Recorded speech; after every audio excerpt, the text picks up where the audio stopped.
to know the number one tax mistake that you're probably making as a new business owner? Number one, when you're a sole proprietor, depending on your location, but this is true for a lot of locations, you're probably going to pay around 30% tax. 30%, yes, that means for every $100 you make, $30 goes to tax. If you're a corporation, your tax rate is far, far less. So for the first $500,000 you make, it's 13%.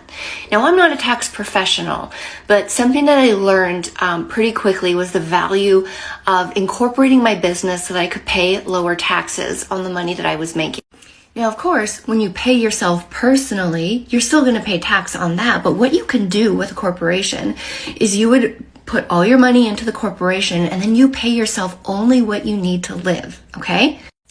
And then beyond that, if you have savings in your business, you can invest in what's called corporate investments. So that money stays in your business. You don't pay tax on that money until you need it, and you can actually have that grow wealth for you. So I am not a tax professional. Talk to your tax professional.